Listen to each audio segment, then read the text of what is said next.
What's going on, you guys? What is going on? This be your boy Scotty by Nature TV, and we're here for a brand new review of Married to Medicine, Season 12, Episode 2. What is going on, you guys? I hope you guys are having a wonderful, wonderful Monday evening, and I intend on doing the exact same thing, you guys. What is going on? So let's go ahead and get into it, y'all, okay? So we're going to start off with Toya, Eugene, and heavily in Damon, I believe. So Toya and Eugene, they started off talking about Mimi and Steve's party and how great it was and how they really had a great time. But what they noticed was Dr. Heavenly wasn't there. And they know that Dr. Heavenly really doesn't miss any events. So it had to be something going on with her not being at the event.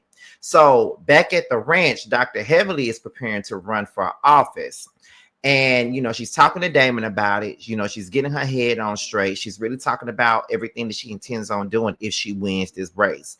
And to be honest, listen, if I was in that district, I wouldn't vote for Dr. Heavenly. That's just me. But I'm not here to take away someone else's dream. Anybody can do whatever they set their mind to, right? So if she wants to run for state representative, then let her run for state representative. That don't mean she'll have my damn vote. But at the end of the day, if somebody, there might be a lot of people out there that will probably just go on and vote for Dr. Heavenly. You feel what I'm saying? Somebody just might vote for it. They might vote for her. You know what I'm saying? So let's make it do what it do. So Toya says that Dr. Heavenly is running for office, and she says clearly Dr. Heavenly don't have her vote. It seems like Toya is very perplexed about Dr. Heavenly running for some damn office. And to be quite honest, I really wouldn't blame her because who would be perplexed about her running for office? Look at the way she carries herself. Who would want to vote for something like that? But hey, it is what it is. Everybody's entitled to their opinion, right? So we get into Heavenly and Damon. Now they discuss Buddy, and Buddy is their son, their son that got arrested. And for a long time, Dr. Heavenly did not even know that her own son was even in jail, honey. She had no idea that he was going to jail. She had no idea of what happened. Now, Dr. Damon knew exactly what was going on, but she didn't know shit because Dr. Damon kept it from her. And so it's to the point to where, when she did find out about it, she acted a goddamn fool. She let him have it. And not only did she let him have it, he decided to leave the house. And she hasn't seen their son in months. And she's basically asking what's his name? She's basically asking Dr. Damon to try to see if he could talk to her again. But he says that he really can't do that. Only God can make that happen. He has to make that decision on whether or not he wants to fuck with Dr. Heavenly again because of the way that everything went down.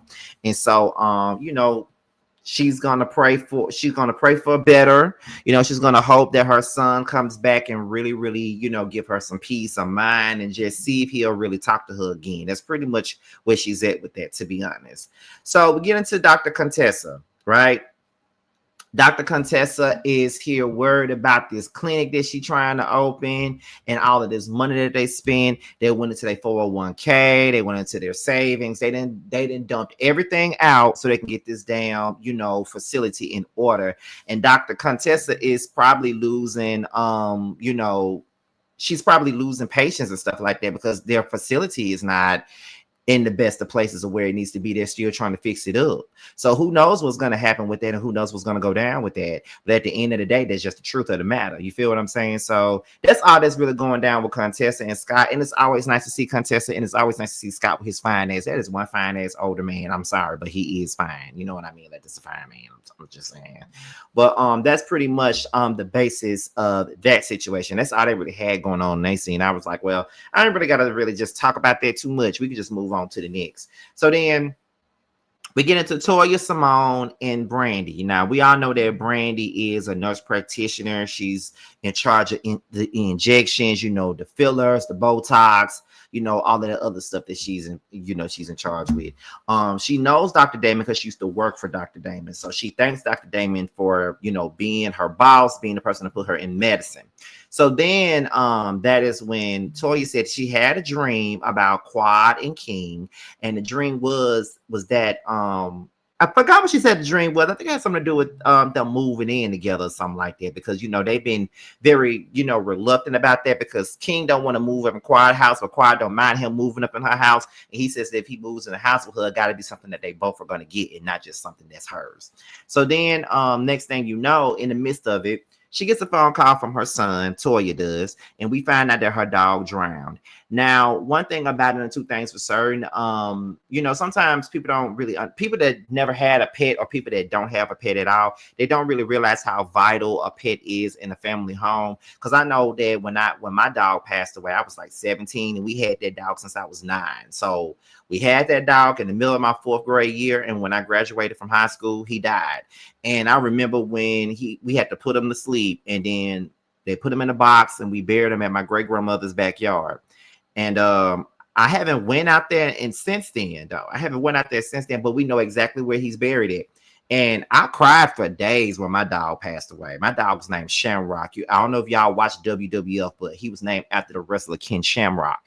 And that was my dog. Now I used to love my dog now, and the way Toya cried, I understood. You feel what I'm saying? Like, I definitely understood where she was coming from. And then the very next scene was basically like this funeral that she had that she put together for the dog and all of that good jazz. You know what I mean? It was a lovely little service they was having for the dog. You feel what I'm saying? So we get into Toya and Contessa. Now Toya and Contessa is headed to Jackie's event, y'all. They're headed to Jackie's event. Toya said, I don't even want to go to Jackie's event because I know that she not even gonna have no liquor. And then Contessa was like, girl, you must don't know who you in a car with. That's why I got this bag, honey, because we got some liquor in this bag. So everybody already knows that when it comes down to a Jackie event, Jackie ain't gonna have no damn liquor in that damn thing. She ain't gonna have no fucking liquor. Y'all already know she not gonna have no damn liquor. So why are we acting like she is? They already know that already. So that's why they ain't really trying to be around her right now. So we get into Steven, Scott, Damon, and Eugene, Cecil, King, Curtis, and Brandy's husband, right? So Steve was saying that he wished that Dr. Damon would have came to the event. They missed out on a great polo event and whatever. And to be quite honest, they did kind of miss out on a good event. It looked like Steve and, Mimi really took their time trying to put this event together. So Steve says that he wishes, I already said that. So Cecil said, so I think that was Dr. Damon. Dr. Damon was like, well, what happened? Did everything go well? And Cecil was like, yeah, it was pretty tame, to be quite honest. It was a tame event. And then Dr. Brandy's husband was like, is it not like that all the time? And then the men was like, no, it's not. The women always seem to fuck up an event with their bullshit all the time. I mean, they didn't really say that, but that's what the fuck they meant, if you get my drill. So then when it came down to it, they started giving Brandy's husband advice about maneuvering through the group. And Scott and Eugene was basically saying when it come down to the situation with the women going at it, you got to agree with your wife. Even if you don't agree with what the wife is doing, you got to agree with it either way. And it's kind of like, I don't think that they should. And and I know they got strong-willed, strong-minded wives and stuff like that. But just because your wife is mad about something, that don't mean that you need to agree with her just because she's strong-willed. I feel like if you don't have a mind of your own as a man, then you weak as fuck. And they give weak-ass niggas sometimes. A lot of these men in this damn crew give beta men. Like, a lot of these women are definitely alpha women, heavily as well, I really don't know. Jackie is an alpha to me. A lot of them are alpha women. So a lot of these men be giving out beta completely. Then Curtis calls out Eugene for basically supporting Toya on the shit that she said on Watch What Happens Live, about Curtis, touching everybody's waist and stuff like that. As you can see, Curtis really didn't appreciate Toya putting that shit out there about him. But he did grab her waist. Now, I don't know if he grabbed anybody else's waist in this group, but I know he grabbed hers. So that kind of explains why she said what she said at the end of the day. But it is what it is. So Damon says that Heavenly is going to politics. And he did say that he was very surprised that she was even interested in going into politics. But he says that he supports her in every way when it comes down to the politics of it all, because she's very smart. She knows what she wants. She got the gift of gab, and she can make it work. And everybody agrees. So we get into Jackie's event, and we find out that Jackie tells the women, y'all need to come in real sexy, like y'all need to come in sexy and give your sexiest situation or whatever. And so Toya says, well, baby, I'm always sexy. So you ain't got to tell me to come in sexy, baby, because I'm always sexy. Ain't no, I mean, it ain't even no if, ands, or buts about it, baby. I'm always sexy. That's basically what, Toya was pretty much saying, if you ask me. So then, so what happened? So then after all that shit, that is when they do the dance class, and everybody seems to be having a good time, doing the dance class and all that other shit, right? They're dancing together, they vibing together, they doing, they having a little bit of fun with the dancing and stuff like that. So then that is when, after they get done with the dance classes, Jackie has a bag of questions to ask them, and she starts asking the questions. One of the questions was, do you snoop through your husband's phone? Toya admits that she does, in fact, snoop through her husband's phone when he's not in the room. She says that she grew up in a house where people was cheating. And she says she don't want to say no name, but shout out to her daddy because he was the one that was out there doing the cheating. And so that's why she goes through phones all the time. Me personally, I don't want to go through no man's phone. That's just something that I don't want to do. I don't want to go through no man's phone. I feel like when you're looking for something, you're going to find exactly what the fuck you're looking for. And I feel like the truth will reveal itself. Because at the end of the day, I don't want nobody going through my goddamn phone. So I'm not going to go through somebody else's phone. I feel like it's a complete invasion of privacy at the end of the day. And I've never agreed with going through somebody's phone. Because if you can't trust the motherfucker, then why are you with them? That's just me. Simone feels that, no, Jackie asked Simone, would you have gone to Quad event had she not sent you the invite the day of? And then Simone was like, no, my thing is, if you sent me, I wasn't necessary if you invited me the day of the event. Like, why invite me the day of, or why invite me the day before? And to be quite honest, I understand what Simone is saying. Don't invite me the day of your wedding. Don't invite me the day before your wedding. Like, don't do that, because I feel like if I was really that fucking important to you, you would have been inviting me to your wedding in a more timely manner. You don't know what I got going on. I got kids. You don't know what I got to do. I got work. You don't know what I got to do. So what the fuck make you think that, you want me to come to your event and you invited me the day of, or you invited me to your event the day before? Like that's a half-ass invitation. If you ask me, to me, that's a half-ass invitation. So my thing is, don't play with me. Like, just don't play with me like that. Like, I don't care for none of that shit. Like, do not play with me. Like, ain't nobody got time for that bullshit at the end of the day. Y'all not gonna sit up here and invite me the day of and think I'm supposed to come. And then Toya said, to me, it wasn't a real invitation. And it ain't just to you, Toya. To most of us, there wasn't no real invitation. You don't invite nobody the day of and then expecting them to come, and then you wonder why they didn't show up. Because, bitch, you gave them a fucked up ass invitation. That's why they didn't show up. What the fuck we look like showing up the day of? I might have things to do. What do you mean? So then Simone and Quad get into this argument. And Simone has a habit of screaming up in your face.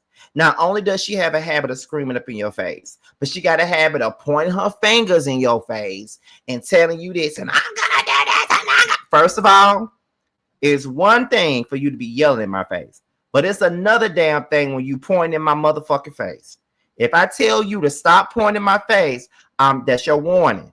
Because if you keep on putting your finger in my face, I'm going to grab that motherfucker and slam your ass to the ground. Stop pointing your fucking fingers in my face and stop fucking screaming at me, especially if you're in my face. You're not a human bullhorn. Do not scream in my fucking face. That's just completely disrespectful to me. I can't stand for a motherfucker to scream in my goddamn face when I'm not screaming in theirs. That gets under my skin. Don't scream in my face.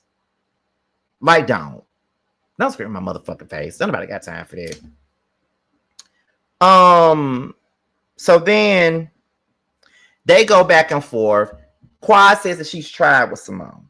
She keeps trying with Simone. She don't understand why Simone won't let her be. She don't get why Simone has an issue with her. To be honest, I really don't understand it either. I feel like Quad has tried time and time again to really figure out what this problem is with her and Simone. And every time it looks like they've moved forward, Simone has held a grudge. See, the thing with Simone is Simone holds grudges. That's what she does, okay? Simone will make you believe that she's over some shit, and she really not over it. She'll say she's over it, but she really not over the bullshit. You feel what I'm saying? Like, that's what she does.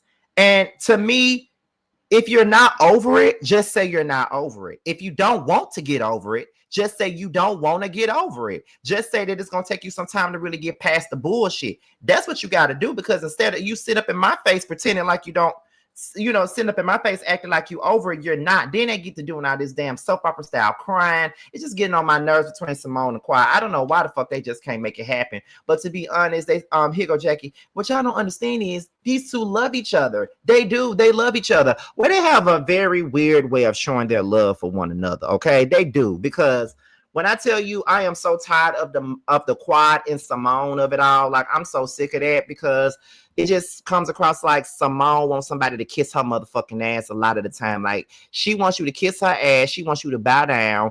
And like I've been saying, everybody that watched this show loves saying that Quad is a snake and all this other shit. But I feel like the biggest snake and the biggest fraud of everybody on this show has always been Simone. Simone always leads the charge for divisiveness and all types of shit. But people don't never call that shit out.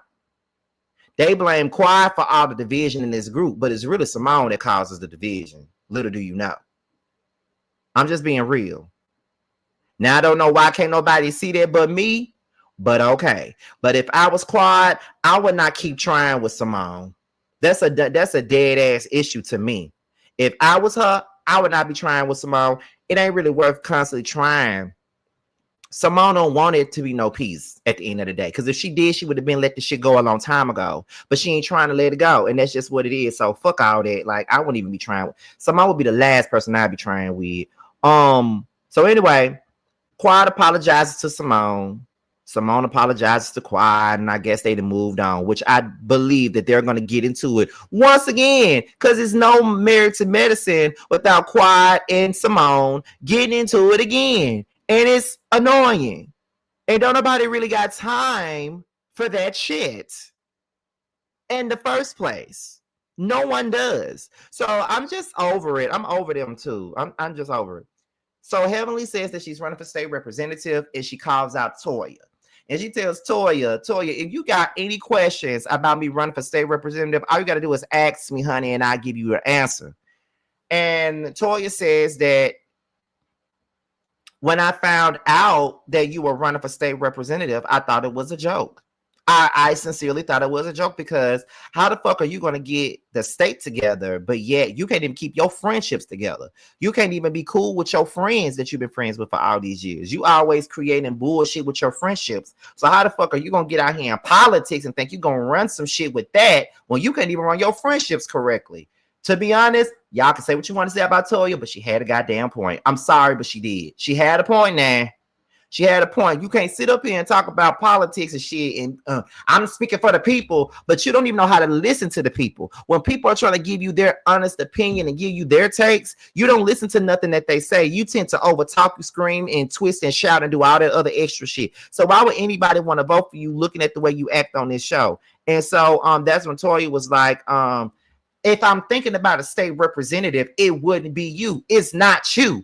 It's not you. It's not you. It's not you, and all this other stuff. And then, Heavenly says that she knows so many things about Toya's family that she would never say, and all this other shit. And I'm like, these folks ain't no friends. I just can't act. I just can't call these motherfuckers my friends and they do all that. I just can't. But it went off at that point, y'all. But that's pretty much all that I got for Married to Medicine, y'all, to be honest. That's all I really got. Make sure you guys tune in tomorrow to the Stylish TV Network for the season premiere of our new show, The Scene ATL. Make sure you guys tune into that at 8/7 Central. Make sure you guys go and pick up my book. It is now available on Amazon and Kindle. The last few pre-orders are going out this week and next week. So make sure you guys be waiting by the mailbox, because it's coming. With that being said, you guys, your boys up out of here. Be sure to like, rate, comment, subscribe, share this video, and also click on the notification bell so you can be notified whenever video drops. And if you want to follow me on any form of social media, my Twitter, my Instagram, and my TikTok will be down below. With that being said, you guys, your boys up out of here, and I will see you guys on the next one.